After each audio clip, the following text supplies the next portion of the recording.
नमस्कार दोस्तों। मैं रीना मिश्रा। आज मैं लाई हूँ आप लोगों के लिए श्री रामधारी सिंह दिनकर जी की कविता, जो बहुत ही प्रसिद्ध है दोस्तों और हर क्लास में पढ़ाई भी जाती है। रामधारी सिंह दिनकर जी अपने ज़माने के बहुत बड़े राइटर थे। उनके बारे में कुछ भी कहना सूरज को दिया दिखाने के जैसे है। आज के ज़माने में भी बहुत एक से एक कवि हुए हैं, बट रामधारी सिंह दिनकर जी की कविता तो अलग ही अपनी पहचान और मुकाम बनाए हुए हैं। तो पढ़ना शुरू करती हूँ। रश्मि रति से ली गई एक कविता है, आदमी और चाँद। आप लोगों को बेशक पसंद आएगी।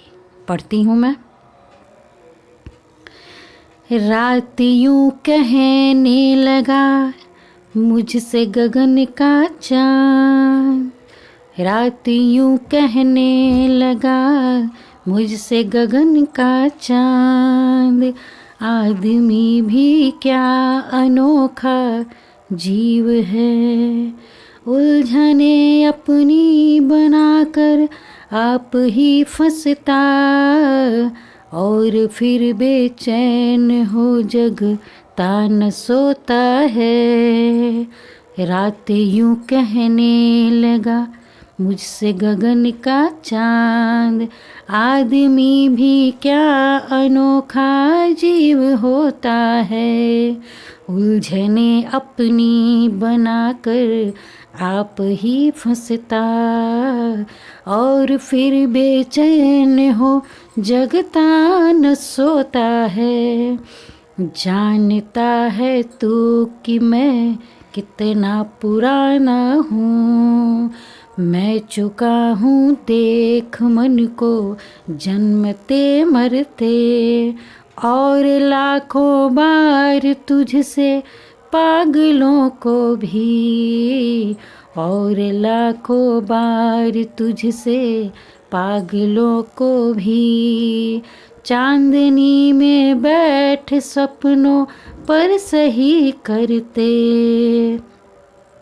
आदमी का स्वप्न है वह बुलबुला जल का, आज उठता और कल फिर फूट जाता है, किंतु फिर भी धन्य ठहरा आदमी ही तो, बुलबुलों से खेलता कविता बनाता है।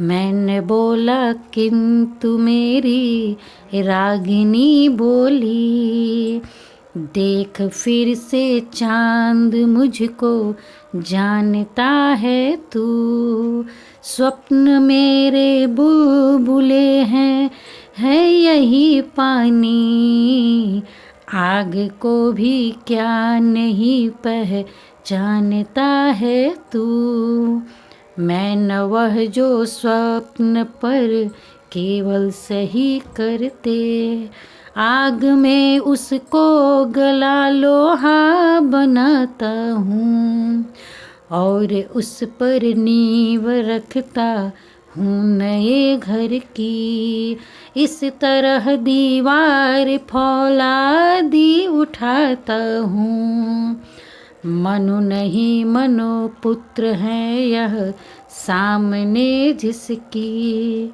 मनु नहीं मनु पुत्र है यह सामने जिसकी, कल्पना के जीभ में भी धार होती है, बाण ही होते विचारों के नहीं केवल, बाण होते ही नहीं विचारों के केवल, स्वप्न के भी हाथ में तलवार होती है, मनु नहीं मनु पुत्र है यह सामने जिसकी, कल्पना की जीभ में भी धार होती है, बाण ही होते विचारों के नहीं केवल, स्वप्न के भी हाथ में तलवार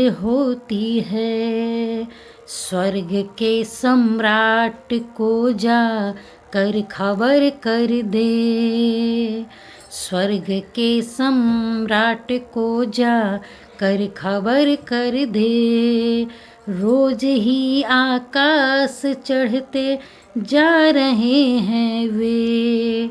रोकिए जैसे बने इन स्वप्न वालों को, रोकिए जैसे बने इन स्वप्न वालों को। स्वर्ग की ही ओर बढ़ते आ रहे हैं वे, स्वर्ग की ही ओर आगे आ रहे हैं वे।